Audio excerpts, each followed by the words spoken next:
Admiral Kyle Mason looked out the big window of his ship into space. Red lights were blinking far away. The enemy was coming. He had been waiting for this day for 2 long years. The Zephyrian Empire had finally decided to attack Earth and all. The human colonies. The red lights got bigger and brighter. Soon Kyle could see the real shapes of the alien ships. They looked like giant sea creatures made of metal and strange glowing parts. Some ships were as big as cities. Others were smaller, but moved like sharks hunting for food. The alien fleet had over 400 big ships and twice as many small ones. It was the biggest war fleet anyone had ever seen. Captain Lisa Brooks walked up to Kyle. She was his second in command and one of the best officers in the human fleet. Lisa looked worried as she checked the computer screens showing enemy ship numbers. "Sir, they brought everything they have. Our computers count over 800 ships total. This is their entire military force." Kyle nodded slowly. He had expected this. The Zephyrians ruled this part of space for more than 1,000 years. They had destroyed many other alien races. They were famous for being cruel and having better technology than everyone else. When humans first met them 2 years ago, the meeting went very badly. The aliens demanded that humans give up 12 colony worlds and become slaves to their empire. "They think we are just another weak race they can crush," Kyle said to Lisa. "They are wrong about that." The human fleet looked much smaller next to the alien armada. Kyle had only 200 ships under his command. Most of them were smaller than the enemy vessels. But Kyle knew something the aliens did not know. Humans had been getting ready for this fight since the day first contact went wrong. Kyle pressed a button to talk to all the ships in his fleet. His voice went out to every captain and crew member. "Preparing for battle. This is Admiral Mason speaking to all human ships. Today we show these aliens that humans do not bow down to bullies. We are not fighting just for ourselves. We fight for every species the Empire has made into slaves. We fight for freedom itself." On the ship called HSS Retribution, Commander Jake Sullivan checked his fighter planes one last time. He was the leader of all the small attack ships that would fly ahead of the big vessels. Jake had been a pilot for 15 years. He had fought space pirates and helped explore new worlds. But this was different. This was war against an enemy that wanted to wipe out humanity. Jake spoke to his pilots over the radio. "Stay close to me when we attack. These aliens have never fought humans before. They think they know everything about war. We are going to teach them they are wrong." The alien ships kept getting closer.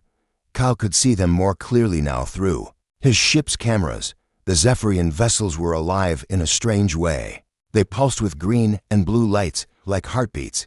Some had tentacles that moved like arms. Others had what looked like eyes that turned to watch the human fleet. Captain Danny Miller commanded a ship called HSS Vanguard. His job was to test the new shield technology that human scientists had built. The shields could change and adapt when enemy weapons hit them. Danny had practiced with this system for months, but he had never used it in a real battle. "All crew members to battle stations," Danny announced on his ship. "Remember your training. These shields are our secret weapon. The aliens do not know we have them." The lead alien ship was huge beyond belief. Intelligence reports called it the Devourer of Worlds. It was 3 miles long and covered with weapon ports that glowed like angry red eyes. The ship's commander was Admiral Kethfer, a Zephyrian war leader who had conquered 40 different worlds. Kethfer sat in his command chair, which was made from the bones of enemies he had defeated. He wore a biosuit that kept him alive and made him stronger. Green fluid flowed through tubes in the suit, feeding his alien body. He looked at the small human fleet with contempt. "These creatures dare to resist the Empire," Kethfer said to his officers. "We will make their deaths slow and painful.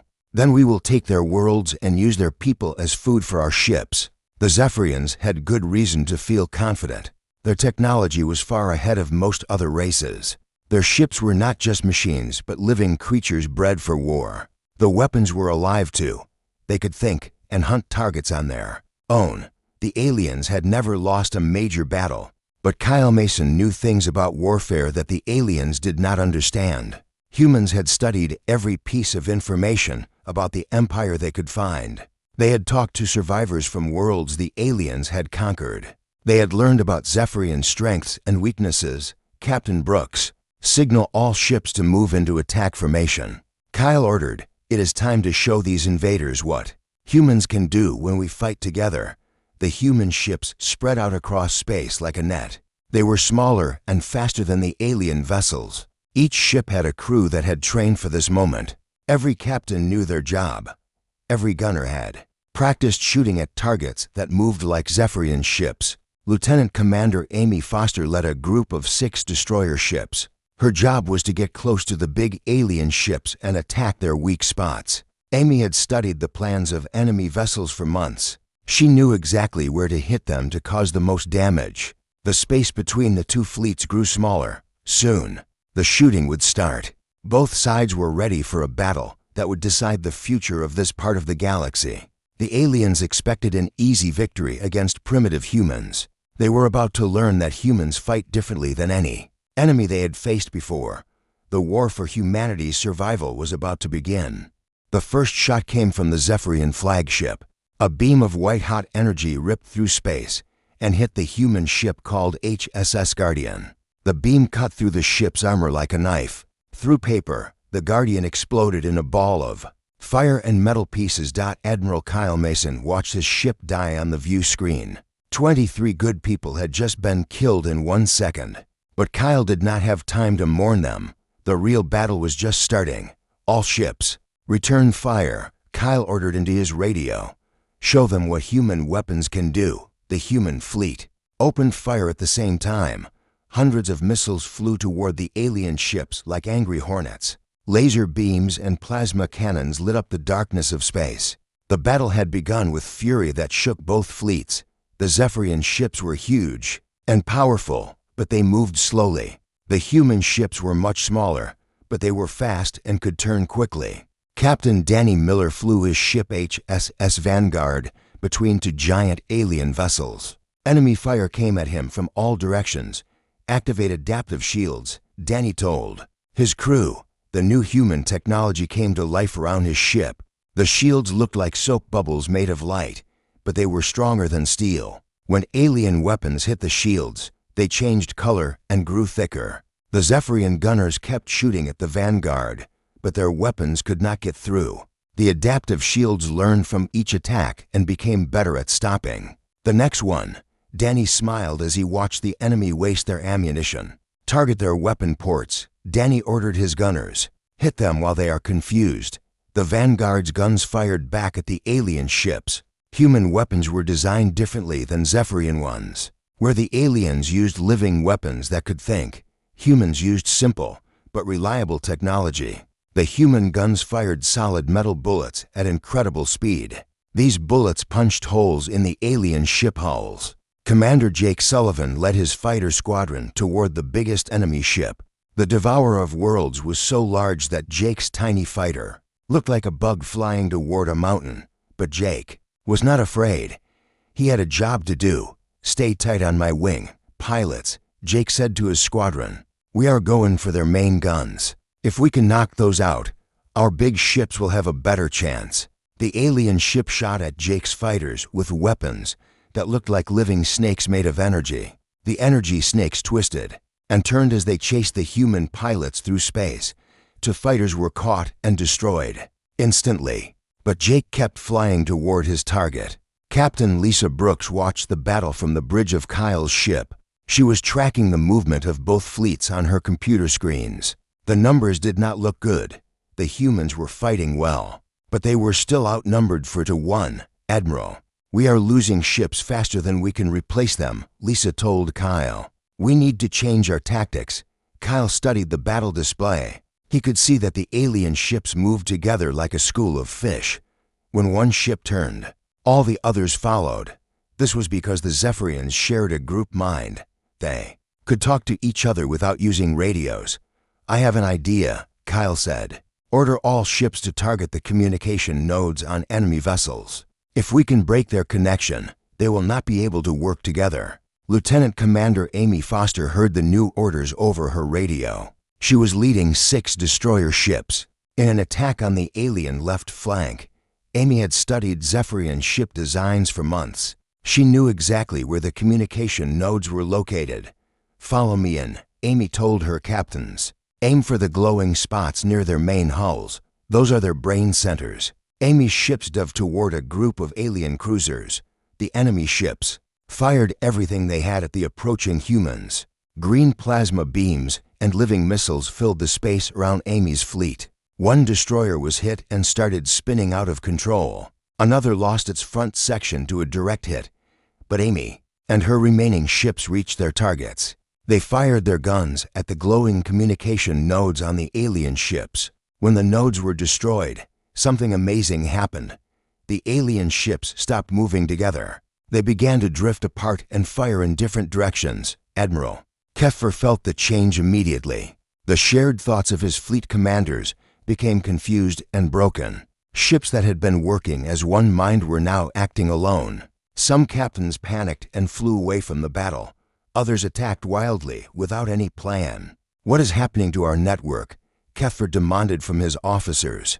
"Why can our ships not hear each other?" His intelligence officer checked the ship's systems. "The humans are targeting our bioneural links. They know about our group consciousness. They are deliberately cutting our ships off from each other." HFY could not believe what he was hearing. No enemy had ever figured out how Zephyrian fleet tactics worked. Most races did not even know that the Empire's ships shared a group mind. But somehow these primitive humans had learned their secret. The battle raged for 3 more hours. Human ships darted between the massive alien vessels like wolves attacking a herd of giant animals. When the Zephyrians tried to surround the humans, the smaller ships would escape through gaps in the enemy formation. When the aliens spread out to cover more space, the humans would concentrate their attacks on single targets. Captain Nick Turner commanded a ship called HSS Liberty.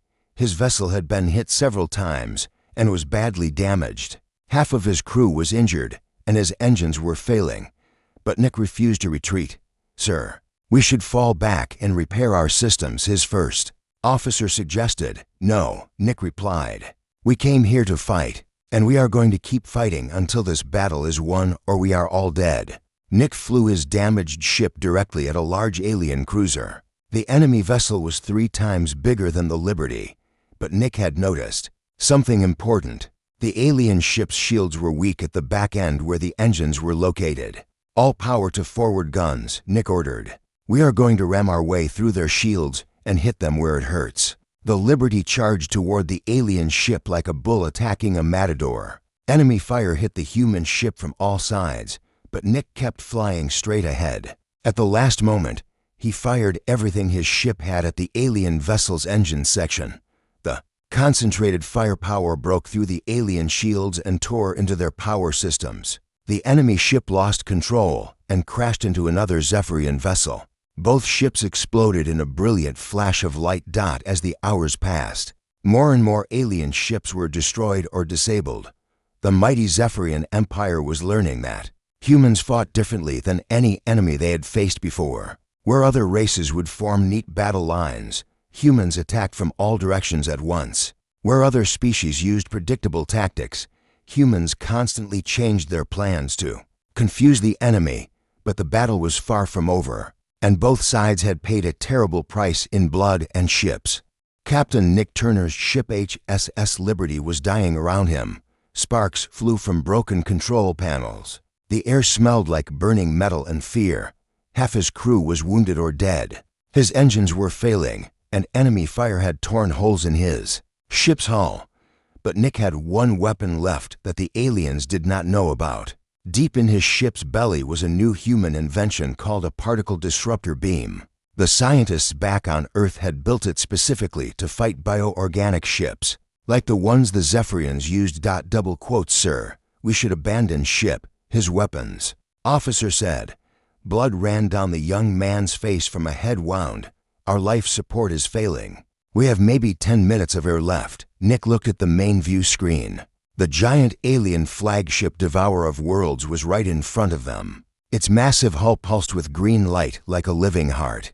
This ship was the brain of the entire enemy fleet. If he could destroy it, the other alien vessels would lose their coordination. "All remaining crew to escape pods," Nick ordered. "But leave the weapons systems online. "I am going to finish what we started." Most of his crew obeyed the order and ran to the escape pods, but 5 brave souls stayed behind. They knew Nick needed help to fire the ship's final weapon. They were willing to die to give humanity a chance at victory. The Liberty limped toward the enemy flagship. Alien guns fired at the small human ship from every direction. Each hit shook the vessel like an earthquake. Warning lights flashed red throughout the ship. Computer voices announced system failures in mechanical voices. "Range to target, 2,000 meters," reported the navigation officer. Her hands shook as she worked at her station. "The particle beam needs to be closer to penetrate their hull." Nick pushed his dying ship forward through the wall of enemy fire. 1,000 meters. 500 meters. The alien flagship grew larger and larger in the view screen until it filled their entire view. Nick could see individual Zephyrians moving behind windows in the enemy ship. They looked like giant insects wearing metal suits. "Fire everything we have," Nick shouted over the noise of alarms and explosions. "Give them hell." The Liberty's particle disruptor beam shot out like a spear of pure white light. The weapon was designed to break apart the living molecules that Zephyrian ships were made from. When the beam hit the Devourer of Worlds, something amazing happened. The alien flagship began to dissolve. The beam ate through the bioorganic hull like acid through flesh. Green blood poured out of the wounds in the ship's side. The massive vessel twisted and writhed like a dying animal. Its lights flickered and went dark one section at a time. Admiral Keffer felt his ship dying beneath his feet. The floor shook violently as the particle beam tore through level after level. His biosuit started flashing warning signals. The ship's living computer systems were screaming in pain over the communication network. "All hands abandon ship," Keffer ordered. But it was too late. The damage was spreading too fast. The particle beam had infected his flagship like a disease. The bioorganic systems were breaking down and dying. Commander Kate Palmer watched from her ship HSS Thunder as the enemy flagship came apart. She had never seen anything like it. The Devourer of Worlds split open like a rotten fruit. Pieces of the massive ship flew in all directions. Some chunks were as big as city blocks. "Admiral Mason, the enemy command ship is destroyed," Kate reported. Over the radio, "The alien fleet is losing coordination. Some ships are retreating." Admiral Kyle Mason looked at his tactical display with amazement. The computer showed that Zephyrian ships throughout the battle zone were breaking formation. Without their flagship to coordinate them, the alien vessels were confused and leaderless. Some were flying away from the battle, others were firing randomly at empty space. "All ships, press the attack," Kyle ordered. "Hit them while they are disorganized. This is our chance to win this battle." The remaining human ships charged toward the confused alien fleet. Captain Danny Miller in the vanguard led the attack.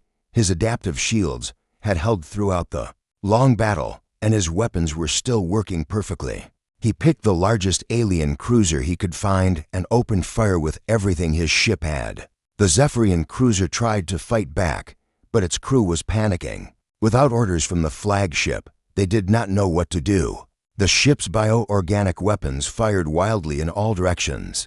Most of the shots missed their targets completely. Commander Jake Sullivan flew his fighter squadron through the chaos of the breaking alien formation. His small ships attacked the enemy vessels like sharks feeding on wounded whales. Jake's pilots targeted the aliens' weapon systems and engines. They darted in, fired their missiles, and flew away before the enemy could respond. "This is incredible," Jake said over the radio. "They are completely falling apart. Half of them are trying to run away." Lieutenant Commander Amy Foster coordinated the final attack on the alien fleet's left wing. Her destroyers worked together like a pack of wolves. They surrounded individual enemy ships and attacked from all sides at once. The aliens could not defend themselves against so many attackers coming from different directions. One by one, the great ships of the Zephyrian Empire were being destroyed or disabled. Some alien captains surrendered by shutting down their weapons and shields. Others tried to escape by jumping to hyperspace, but human fighters chased them down before they could get away. The battle that had lasted 8 brutal hours was finally turning in humanity's favor. The impossible was happening. The mighty Zephyrian Empire rulers of this sector of space for over 1,000 years, was being defeated by a species they had dismissed as primitive and weak. Admiral Keffer floated in space inside an escape pod. His biosuit was keeping him alive, but barely, through the pod's small window. He watched his fleet being destroyed by the human ships. This was the first time in 800 years of conquest that a Zephyrian fleet had been defeated in battle. How is this possible? Keffer whispered to himself. We are the masters of war. We have the best technology in the galaxy. How can these young creatures be beating us? But the evidence was right in front of his eyes. Human ships were faster and more maneuverable than Zephyrian vessels. Human tactics were unpredictable and creative. Most importantly, human crews fought with a determination that the aliens had never encountered before. Captain Jerry Newton commanded one of the last undamaged human ships. His vessel HSS Courage had survived the entire battle with only minor damage. Jerry opened a communication channel to all remaining human ships. We did it, Jerry announced. We actually did it. The alien fleet is broken. They are retreating. Cheers echoed through the human fleet as ship after ship reported victory. Crews that had expected to die in battle were suddenly celebrating an impossible triumph. They had faced overwhelming odds and somehow emerged victorious. But Admiral Kyle Mason knew this victory came at a terrible price. Nearly half of his ships were destroyed or too damaged to fight again. Thousands of brave men and women had given their lives for this moment. The celebration would have to wait until they could honor their fallen comrades. As the last Zephyrian ships disappeared into hyperspace, Kyle looked out at the debris field that marked the battlefield. Pieces of alien and human ships drifted together in the darkness of space. This battle was over. But Kyle knew the war was just beginning. The Zephyrian Empire would not accept this defeat. They would return with a much larger fleet, determined to crush humanity once and for all. When that happened, the human colonies would need every advantage they could get. But for now, humanity had proven something important. They had shown that the mighty Zephyrian Empire could be beaten. The aliens were not invincible after all. 3 weeks had passed since the battle that shocked the galaxy. Admiral Keffer sat in a medical tank filled with green healing fluid on the Zephyrian homeworld. His body was slowly recovering from his injuries, but his mind was still trying to understand what had happened.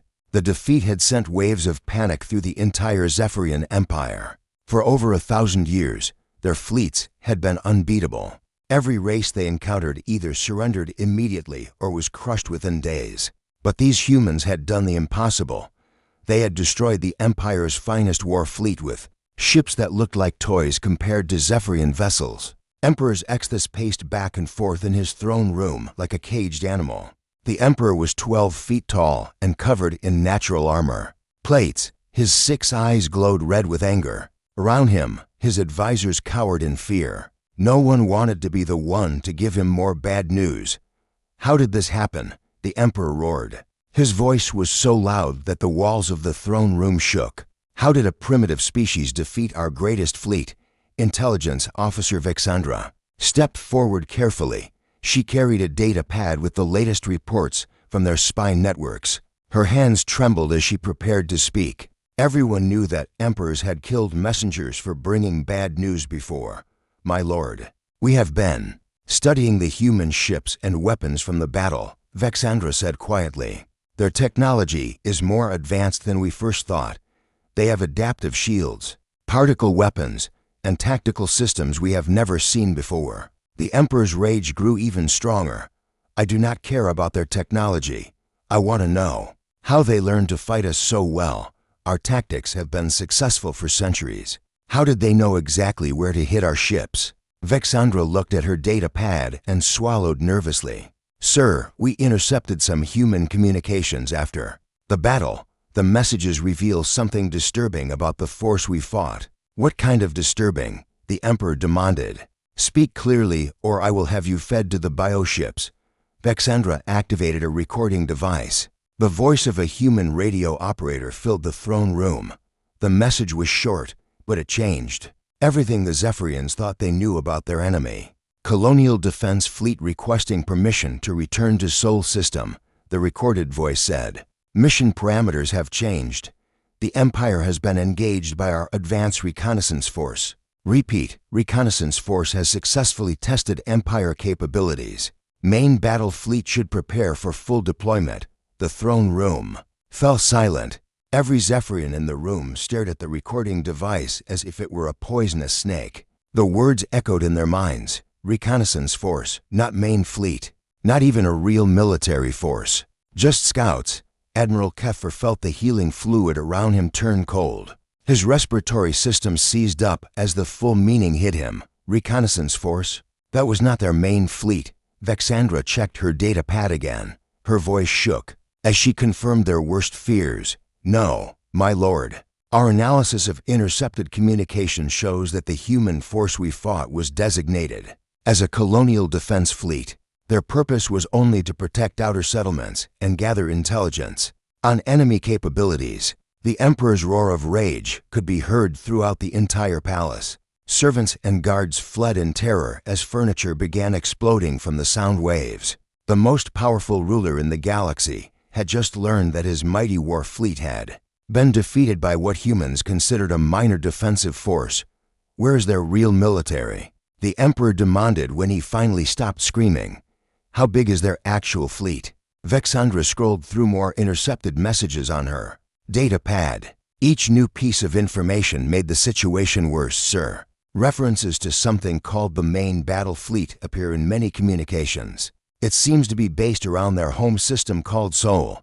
Intelligence estimates suggest it may be 10 times larger than the force we encountered in a monitoring station at the edge of human space. Captain Sam Roberts was listening to Zephyrian military communications through advanced spy equipment. Sam had been tracking alien radio chatter for days, and what he heard made him smile. The Empire was finally starting to understand what they had gotten themselves into. Johnson, come listen to this. Sam called to his communications officer. The aliens are having a complete panic attack. Officer Johnson put on headphones and listened to the translated Zephyrian messages. He heard fleet commanders arguing with each other. Some wanted to attack Earth immediately with everything they had. Others wanted to negotiate for peace. Many were simply terrified of what humanity might do next. They sound scared. Johnson said with amazement, I never thought I would hear Zephyrians sound scared of anything. Sam nodded and turned up the volume on their listening equipment. They should be scared. They just found out they picked a fight with something much bigger than they expected. On Earth, Fleet Admiral Pete Collins was reading the same intelligence reports in his office at Terran Command. Pete was a big man with gray hair and scars from old battles. He had been planning humanity's defense strategy for over 20 years. Everything was going exactly as he had hoped. The Colonial Defense Fleet had done its job perfectly. They had fought bravely to protect the outer colonies, but more importantly, they had gathered detailed information about Zephyrian ships, weapons, and tactics. Every battle maneuver, every weapon system, every weakness had been recorded and transmitted back to Earth. General Linda Hayes walked into Pete's office carrying a stack of battle analysis reports. Linda was the head of military intelligence and one of the smartest people in the human government. She had been studying the Zephyrian Empire for years, preparing for exactly this kind of war. The aliens are starting to panic, Linda told Pete. Our listening posts are picking up frantic communications throughout their empire. Some of their colony governors are already asking about surrender terms. Pete looked up from his reports and smiled grimly. Good. Fear will make them sloppy. How long before they figure out the full scope of our military capabilities? Linda sat down in a chair across from Pete's desk. Not long. Their intelligence services are primitive compared to ours, but they are not stupid. Within a few days, they will realize that Sol system has never been left undefended. They will learn about the shipyards, the defense platforms, and the main battle fleet. The plan had been simple but effective. Humanity had deliberately made their outer colonies look like the limit of human military power. The Colonial Defense Fleet was equipped with good ships and weapons, but nothing that would reveal Earth's true capabilities. The real military had stayed hidden in the Sol system, waiting for the right moment to reveal itself. Captain Roy Barnes had returned to Earth after surviving the colonial battle. He was now briefing the fleet commanders about everything he had learned fighting the aliens. Roy stood in front of a room filled with admirals and generals, sharing his hard-won knowledge. They fight like a hive mind, Roy explained to the assembled officers, but that is also their biggest weakness, disrupt their communications, and they become confused and vulnerable. Their bioships are powerful, but they depend on network control systems. The officers in the room took careful notes. This information would be used to train the crews of the main battle fleet. When the real war began, humanity would have every advantage they could get. In his medical tank, Admiral Keffer received another disturbing report. His intelligence officers had detected massive energy signatures coming from the Sol system. Ships were moving. Lots of ships, more ships than the Empire had ever seen in one place. How many vessels does our long-range scanning detect? Keffer asked weakly. Over 3,000 capital ships, my lord, his aide reported, and that number keeps growing. They appear to be launching new vessels from hidden shipyards. Keffer closed his eyes and sank deeper into his healing fluid. The Empire had made a terrible mistake. They had thought they were attacking a weak species with a small military. Instead, they had poked a sleeping giant that was now waking up and preparing for war. The Zephyrian Empire was about to learn what it meant to fight humanity when humans were truly angry. Fleet Admiral Pete Collins stood in the war room deep inside Terran Command on Earth. Round him, massive holographic displays showed the true power of humanity's military forces. 3,000 warships filled the space around the Sol system. Like a metal storm, these were not the small defensive ships that had fought at the colonies. These were the real instruments of human warfare. The largest ships were called super dreadnoughts. Each one was 5 miles long and carried enough firepower to destroy an entire enemy fleet. They had been built in secret over the past 30 years, hidden in asteroid shipyards that the aliens had never detected. Now they moved through space like floating cities of death. General Linda Hayes walked up to Pete and handed him the latest intelligence report. Her face was serious but calm. After years of preparation, the moment they had been waiting for was finally here. Sir, our long-range sensors show the Empire is mobilizing everything they have left. Linda reported. Over 2,000 ships are heading toward Sol system. Emperor Xthus is leading them personally in his war palace. Pete nodded and studied the tactical displays. The alien fleet was impressive, but it was still smaller than the human force waiting for them. More importantly, the humans now knew exactly how to fight Zephyrian ships. The Colonial Defense Fleet had paid a high price to learn those lessons, but their sacrifice would not be wasted. How long until they arrive? Pete asked. 18 hours. Sir, Linda replied. They are pushing their engines to maximum speed. The Emperor wants to strike before we can prepare more defenses. Pete almost smiled at that. The aliens still did not understand what they were facing. They thought Earth was scrambling to build defenses against their coming attack. They had no idea that humanity had been ready for this war since the day they first met the Empire. Captain Roy Barnes entered the war room, wearing the uniform of the main battle fleet. Roy had survived the colonial battle and now commanded one of the new super dreadnoughts called Chess Vengeance. His ship was equipped with every lesson learned from fighting the aliens. Admiral Collins. The fleet is ready for deployment, Roy reported. All ships are armed and fueled. The crews are eager to avenge their fallen comrades from the colonies. Pete activated the fleet-wide communication system. His voice would reach every ship in the human armada, from the smallest fighter to the largest dreadnought. Millions of sailors, soldiers, and pilots listened as their supreme commander prepared them for the battle that would decide the fate of both species. Warriors of Earth, Pete began.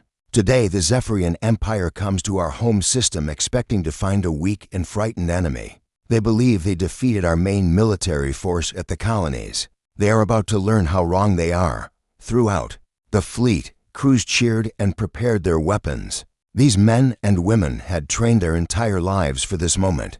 They were the sons and daughters of explorers who had carried humanity to the stars. They were the guardians of every human colony, every family, every child that the Empire wanted to destroy or enslave. Captain Lisa Martinez commanded the super dreadnought HSS Earth's Fury. Her ship carried 2,000 crew members and enough weapons to level a planet. Lisa had lost her brother in the colonial battle. Now she had a chance to make the aliens pay for every human life they had taken. All gun crews to battle stations.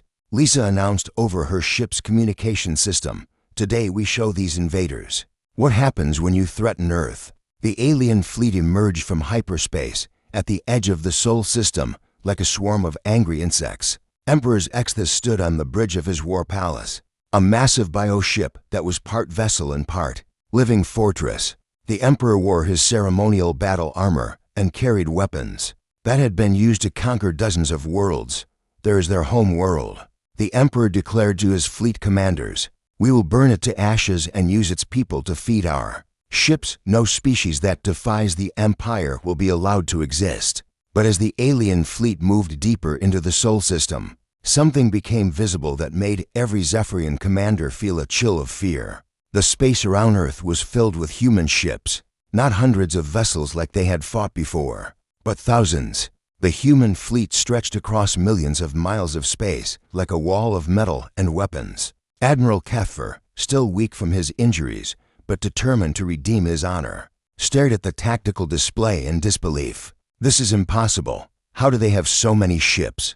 Our intelligence said Earth was a primitive world with limited industrial capacity. The truth was finally becoming clear to the Zephyrian leaders. Earth had never been weak or defenseless. The humans had been preparing for this war since first contact. Every encounter with the Empire had been carefully planned to gather information. While hiding humanity's true strength, Commander Jake Sullivan launched from the carrier HSS Liberation. At the head of 5,000 fighter craft, the human fighter swarms moved through space like clouds of metal locusts. Each pilot had studied recordings of the colonial battle and knew exactly how to attack bioorganic ships. "Remember your training," Jake told his pilots over the radio. "Hit their neural networks first, then go for their weapon systems. These aliens have never faced anything like us before." The battle began when the Emperor's war palace fired the first shot. A beam of concentrated plasma shot across space toward the human fleet.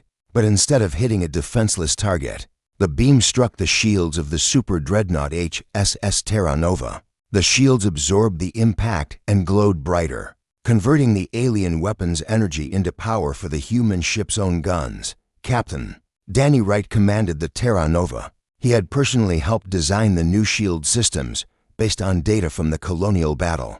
The aliens' most powerful weapons were now useless against human technology. "Return fire," Danny ordered. "Show them what a real warship can do." Throughout the human fleet, super dreadnoughts opened fire at the same time. Thousands of particle beams, plasma cannons, and missile swarms launched toward the alien fleet. The concentrated firepower was unlike anything the galaxy had ever seen. Where the colonial fleet had fought with courage and skill, the main battle fleet fought with overwhelming technological superiority. Emperor Xthus watched in horror as his ships began exploding. All around him, human weapons tore through Zephyrian hulls like paper. Bioorganic armor that had protected the Empire for centuries was useless against the new human technology. Ship after ship vanished in brilliant explosions. "How is this possible?" the Emperor screamed. "We are the masters of this galaxy. We have conquered 1,000 worlds." But his fleet was being systematically destroyed by an enemy they had underestimated. The humans fought with precision and coordination that made Zephyrian tactics look primitive. Every shot was calculated. Every maneuver was planned. There was no wasted effort or random violence. This was warfare as a science. Captain Amy Chen led a squadron of human cruisers through the heart of the alien formation. Her ships moved like dancers, avoiding enemy fire while delivering devastating attacks on Zephyrian weak points. The aliens could not match human speed and maneuverability. "Their formation is breaking," Amy reported to Fleet Command. "Enemy ships are trying to retreat, but our fighters are cutting off their escape routes." The battle that the Empire expected to be their greatest victory was turning into their complete destruction. Human ships surrounded alien vessels from every direction. There was no escape from the trap that Earth's military had prepared. Fleet Admiral Pete Collins watched the battle. From his command center, the tactical displays showed human forces winning on every front. The Zephyrian Empire, rulers of this sector for over 1,000 years, was being crushed by a species they had dismissed as primitive savages. Signal all enemy ships. Pete ordered. Offer them one chance to surrender. After that, we finish what they started. The message went out across all frequencies in the Zephyrian language. For the first time in their history, the mighty empire was being offered terms of surrender by their intended victims. Some alien captains accepted immediately, knowing their cause was hopeless. Others fought to the end, refusing to believe their empire could be defeated. When the battle finally ended, the space around Earth was filled with the wreckage of the Zephyrian fleet. The empire that had threatened to destroy humanity was broken and scattered. Those aliens who survived would carry word back to their home worlds about what happened. When you attacked Earth, humanity had proven that they were not just another species to be conquered. They were the new power in this part of the galaxy, and they would protect their freedom with force that their enemies could not imagine.